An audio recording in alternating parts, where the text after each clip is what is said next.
मी बोरकर गुरुजी, विश्वज्योतिषाचार्य, ब्रह्मांड ज्योतिष कार्यालय, मुक्काम पोस्ट रावेर, जिल्हा जळगाव, महाराष्ट्र.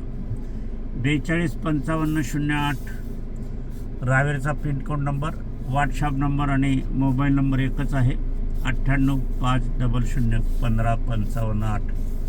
व्हिडिओ नंबर 612 आहे. आपण आता जळगाव जिल्ह्यातील म्हणजे जामनेर तालुक्यातील गोधरी या गावी आलेलो आहे. रावेरपासून हे जवळजवळ 70-75 किलोमीटर अंतरावर आहे. फार सुंदर ठिकाण, जळगाव जिल्ह्यात एकमेव असं म्हटलं तरी चालेल. इथे आपला काही काळ घालवायचा असेल, एक दिवसापुरता काही क्षण घालवायचा असेल तर तो अत्यंत उपयुक्त असा आहे. इथे काही स्पॉट पण आहे, जंगल भरपूर आहे. पावसाळ्यात आले तर धबधबे, पाण्याची झरे वाहताना आपल्याला दिसतील. इथे केलेले आहे पहा, हे समोर तुम्हाला दिसत आहे, हे पाहण्यासारखं आहे. असं हे पाहत असताना या ठिकाणी विविध आहे. आता इथे जर आपण पाहायला गेले तर कोण लोक येतात, तर इथे तरुणी जास्त येतात आणि ते विवाहपूर्व किंवा विवाह पश्चात जे वेडिंग शूटिंग म्हणतात फोटोग्राफीचं, ते करायला इथे येतात. कारण ही एकमेव जागा आपल्या जळगाव जिल्ह्यात आहे आणि रावेरपासून अत्यंत जवळ आहे.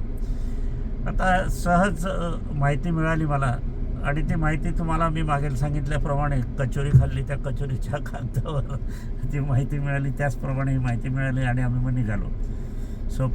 सोबत गोपाळजी पाटील आहे आपल्या नेहमीप्रमाणे.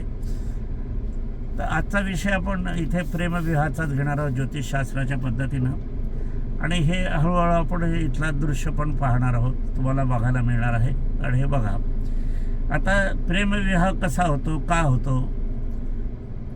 आता प्रेमविवाह हा कधी होतो, केव्हा होणार आहे, कसा होणार आहे, कुठे होणार आहे, हे आपल्याला केवळ ज्योतिषशास्त्र मार्गदर्शन करू शकते. इतर कुठलंही शास्त्र मार्गदर्शन करू शकणार नाही. विज्ञान या बाबतीत अंध आहे, विज्ञान शून्य आहे, विज्ञान याच्या बाबतीत अज्ञानी आहे, विज्ञान अंध आहे. पण मात्र ज्योतिषशास्त्र हे डोळेचपणे आहे. एखाद्या मुलाची कुंडली बालपणीची, एका दिवसाची, एका क्षणाची, एखाद्या मुलीची कुंडली एका दिवसाची, एका क्षणाची झाल्यावर बघितल्यावर आपला याचा विवाह कसा होणार आहे, प्रेमयोग होणार आहे का नाही होणार आहे, प्रेमविवाह होईल तर कसा होईल, कुठे होईल, फसवले जाण्याचे योग आहे की काय, याच्याबद्दल इत्तम माहिती, मार्गदर्शन हे ज्योतिषशास्त्रात आपल्याला पाहायला मिळते आणि मार्गदर्शन बघायला मिळते. आणि याचा अनुभव तुम्ही घेणार आहात. हे खरं आहे, घडते आहे का खोटं घडते आहे, तर मात्र याला जाणकार ज्योतिषीच हवा असतो. आता मी नेहमी तुम्हाला सांगतो की शुक्र हा विवाहाचा कारकग्रह आहे. शुक्र हा विवाहाचा कारकग्रह असत असताना आपल्याला शुक्र हा जर शुभ प्रवर्तक असला, गुरुच्या सान्निध्यात असला, तर मात्र आपल्याला तुमचा प्रेमविवाह जो होतो आहे तो सुखकर होतो आहे, अत्यंत आनंददायक होतो आहे आणि तो विवाह पूर्ण टिकेल आणि प्रेमसंवाद राहील असा हा आहे. आपल्याला पृथ्वीवरचा पहिला प्रेमविवाह म्हणजे शंकर पार्वतीचा, राधाकृष्णांचा योग आपण पाहिलेला आहे. प्रेमविवाहाची प्रकरणं देवादिकांमध्ये पण झालेली आहे. तर आपल्या आता वर्तमान काळ पाहिला तर आता ही वर्तमान काळ असत असताना तर प्रेमविवाहाची संख्या दिवसेंदिवस वाढत आहे. आजच्या लोकमतमध्ये पण इथे कोर्टाने हतबलता दाखवलेली आहे की आम्ही कसं काय करणार, सरकार कितपत प्रेमविवाह रोखू शकते.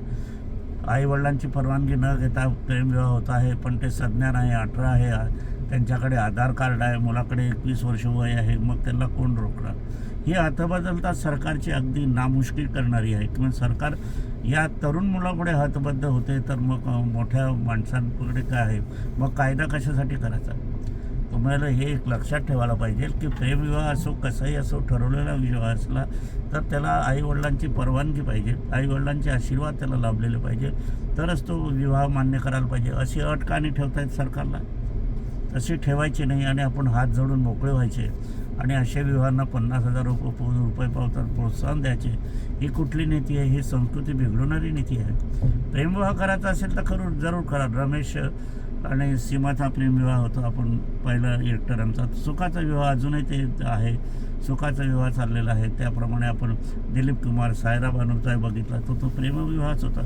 तर असा हा विवाह असत असताना आपण ही या ठिकाणी बघितलं पाहिजे की असे विवाह आहे, पण त्याला सरकारची परवानगी जशी आहे तशी आईवडिलांची परवानगी का नको? सरकार मोठं आहे का आईवडील मोठे आहे? आईवडील मोठे आहे आपण हे बघायला पाहिजे.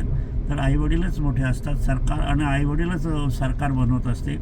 आणि मतदानाच्या अधिकाराने जर सरकार बनत असेल तर मग जनतेची मतंही ग्राह्य धरायला पाहिजे ना. जनतेची मतंही ग्राह्य न धरता जर प्रेमविवाह होत असेल तर त्याच्यावर मग वारसा हक्क नाकारला पाहिजे. वारसा कशाला पाहिजे? मग तुम्ही तुमच्या मताने आहे, तुम्हाला आम्ही 18 वर्षापावतर मुलीला आम्ही जगवलं, त्याचं शिक्षण केलं, हे केलं, मुलाला 21 पावतर केलं आणि तुम्ही तुमच्या मताचे झाले. मग आईवडिलांच्या याच्यावर इष्टरीचा हक्क हा नाकारला की ताबडतोब असे प्रेमविवाह जे फसवले जाण्याचे प्रकरण आहे प्रेमविवाह ते कमी होतील आणि याच्यामधून मुलामुलींचं संरक्षण हेही बघायला पाहिजे. नागरिकाचं मुलामुलीचं संरक्षण करणं हे सरकारचं काम आहे. ज्योतिषशास्त्रामध्ये आपण बघितलं की त्रिकोणाधिष्ठित शुक्र जर असला, त्रिकोणातून येणारे शुक्र जर असले आणि ते केंद्रात जाणारे असले किंवा वयस्थानी असले किंवा तर आपल्याला हे प्रेमविवाहाची पत्रिका 100% आहे असं म्हटलं तरी चालेल. इतकं ज्योतिषशास्त्र भक्कमपणे अचूकतेने मार्गदर्शन करत असते, हे पण लक्षात घ्यायला पाहिजे. आता प्रेमविवाह हा वयस्थानी असला तर थोडीशी कुरबुर सुरू असते यांच्याकडे, पण विवाह होत नाही असं काही नाही. त्याचप्रमाणे आपण जर केलं तर हा गुरुच्या सान्निध्यात असला तर हा प्रेमविवाह सुखाचे होतात, हे पण आहे. राम सीता स्वयंवर होता हेही बघितलं गेलं आपण. स्वयंवर होत असताना मग त्यांचा विवाह किती सुखकर झाला हे सगळ्या जनतेला माहीत आहे, सगळ्यांना माहीत आहे. राम हे राजपुत्र होते, राजे होते, परमेश्वर देव होते, सीता पण माई होती, पण विवाह सुखकर झाला नाही कारण त्यांचा 36 गुणाचा विवाह आपण म्हटलं. मी सांगत असतो नेहमी की गुणमिलन करू नका. 36 गुण असल्यावरही विवाहाचं सौख्य रामाला लाभलं नाही, सीतेला लाभलं नाही. हे कशामुळे? तर त्यांनी माझ्याकडे जर त्यावेळी आले असते, एक गंमत म्हणून मी तुम्हाला सांगतो, तर मी नकार दिला असता, कारण की गुणमिलनाला अर्थ नाही. त्याचप्रमाणे तर शुक्र हा ग्रहणयोगात असला तर मग या ठिकाणी तुमचं जे प्रेम प्रकरण असलं तर ते मोडते आणि विवाह झाला तर विवाहाच्या पश्चातसुद्धा ते तुटलं जाते, मोडले जाते. असं आपण या ठिकाणी मी तुम्हाला मार्गदर्शन करू इच्छितो. त्याचप्रमाणे शुक्र हा जर शनीच्या ह्याच्यात असला तर तो प्रेम प्रकरण हे लांबणीवर पडतात. म्हणजे प्रेम चाळीत सुरू असतात, वर्ष, 2 वर्ष, 3 वर्ष, 4 वर्ष, 5 वर्ष आणि पुढे मग याच्यामध्ये जर 7.5 जर आली तर प्रेमविवाह होत नाही आणि मग दोघांना दुसरीकडे जिथे नकारार्थी आहे तिथे समझोता करून विवाह करावा लागतो, हे पण बघायला पाहिजे. शनी हा संत चालणारा ग्रह आहे. बुध हा जर याच्यामध्ये आला तरी बुध हा या प्रेम प्रकरणाच्या मध्ये आला किंवा एखाद्या पुरुषाच्या मध्ये बुध आला किंवा एखाद्या स्त्रीच्या मध्ये बुध आला तर हा बुध हा नपुंसक ग्रह आहे, लक्षात घ्या. नपुंसक ग्रह असत असताना मग त्याला नपुंसकत्व असते, मुलीलाही नपुंसकत्व असते आणि मग संततीच्या समस्या निर्माण होत असतात. हे पण आपल्याला प्रेमविवाहाच्या बाबतीत तुम्ही अचानक काही ज्योतिषशास्त्र बघत नाही, अचानक अनपेक्षितरित्या विवाह करत असतात, मग पुढे संतती होतच नाही. माझ्याकडे तर असा अनेक प्रश्न आहे की विज्ञानाने ओके रिपोर्ट दिलेले आहे पण प्रत्यक्षात संतती होत नाही. दिसायला पैलवान असतो पण नपुंसक असतो, हे पण आपण पाहायला मिळते.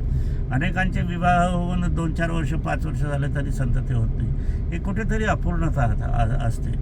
आता हे शारीरिक अपूर्णता बहुतांश असते, तर काहींच्या ठिकाणी शापित अपूर्णता पण असते, काहींच्या ठिकाणी टोक नजर बाधा पण असते, काही ठिकाणी संतती स्थान बांधलं पण जात असते, असे पण अनुभव मला आलेला आहे. काही ठिकाणी वाडवडिलांची सेवा साखरी केलेली नसते किंवा त्यांचा मृत्यू अघटित असतो, त्यावेळेला मुलगा हजर नसतो किंवा ती मुलगी आईच्या वेळेला हजर नसते, त्यावेळेला ही नपुंसकत्व प्राप्त होत असते. बहुतांशी माझ्या निदर्शनात असं आलेलं आहे की आईवडिलांच्या संबंधित, कारण आईवडिलांनीच तुम्हाला जन्मास घातलेला आहे. वंशपरंपरा जर तुम्हाला हवा असेल तर आईवडिलांची सेवा करणं आणि आईवडिलांची शुश्रूषा करणं, त्यांच्या मनातील इच्छा पूर्ण करणं म्हणजे तुमच्या मनातील इच्छा पूर्ण होतील, हे लक्षात ठेवा. आईवडिलांची एखादी इच्छा पूर्ण राहिली तर ती इच्छा तुमची कधीही आयुष्यात पूर्ण होणार नाही आणि तुम्ही पूर्ण करण्याचा प्रयत्न केला, तुम्ही पैसेवान आहात, श्रीमंत आहात, गाडीघोडी आहे, सगळं आहे, पूर्ण केलं तसं मग केलं असलं तरी मग त्याच्या बदली दुसरी काही इच्छा आकांक्षा असली ती अपूर्ण राहते. असे अनेक अनुभव माझ्या गाठीलेला आहे. वय 78 आहे. अनेकांचा शोधक बुद्धीने मी विचार करीत असतो, हे पण तुम्हाला सांगावंसं वाटते. आपण आता गोधरावरून परत जात आहोत आपल्या गावाकडे. तिथे नंतर कुठे बगीचा येतो, आपण बगीचा पाहणार आहोत. प्रेमविवाह करताना शुक्र जसा असतो तर त्याचप्रमाणे आपण संततीचा कारकग्रह हा शुक्रच असतो. संतती ही कशी होणार आहे, काय होणार आहे की नाही होणार आहे, तर जी संतती एकामार्फत होत नाही, त्याला पती पत्नीची जोड लागते. मग पती पत्नीची जोड असत असताना त्याच्यात शुक्र उद्दीपना आहे की नाही. बरं, तुमचं प्रेम प्रकरण चालू आहे, शुक्र आहे, आराधना करतो आहे. शुक्राची आराधना एक ग्रहयोग असतो, आराधना ग्रहयोग त्याला म्हणतात. शुक्र आराधना ग्रहयोग तो त्रिकोणातीतच असतो. तो लाभात असला तर तो प्रेमविवाह सक्सेस होतो. तो भाग्यात असला तर तुमचा विवाह हा भाग्यकारक होतो. तो अष्टमस्थानी असला तर एखाद्या वेळी दुखापत होण्याचा, अपघात होण्याची संभावना असते किंवा संतानहीनता प्राप्त होत असते. आणि तोच जर तुमचा षष्टमस्थानी असला तर तुम्ही आरोग्याने पीडित होत असतात. शुक्र आगमन असला किंवा षष्टमस्थानाचा ग्रह तुमच्या शुक्राच्या संबंधित असला तरी आरोग्याची हानी होते. आणि त्याच्यात जर मंगळ असला तर कॅन्सरसारखे विकार होतात, गर्भविकार होतात, गर्भाशयाचा कॅन्सरसुद्धा होतो. अनेक ठिकाणी माझ्याकडे तर अशा 5-7 पत्रिका आलेल्या आहेत की वरतून तुम्हाला ती स्त्री दिसते. स्त्रीचं स्वरूप तिचं आहे, केस लांब आहे, आकर्षक आहे, आवाज पण स्त्री सुलभ आहे, चालणं पण स्त्री सुलभ आहे, परंतु तुला गर्भाशय नसते, गर्भाशय शून्य असते. मग असं का असते? आता हे कोण सांगेल? आता विज्ञान हे सांगू शकेल, त्याबद्दल वाद नाही, कारण ते सोनोग्राफी करतील, काय करतील, त्याच्यामुळे ते माहिती पडते. परंतु आपण जर बघायला गेले तर या ठिकाणी आपल्याला ते पाहायला मिळते की शुक्र हा संबंधित युच्च योगामध्ये गुरुच्या सान्निध्यात असला, रवीच्या सान्निध्यात असला, मंगळाच्या सान्निध्यात असला, बुधाच्या सान्निध्यात असला तर त्याचे विविध प्रकारे आपल्याला परिणाम होत असतात. परंतु प्रेमविवाह असो का कुठलाही विवाह असो, तो मात्र ज्योतिषशास्त्र संबंधित तपासून घ्यायला हवा, नंतरच विवाह करायला हवा.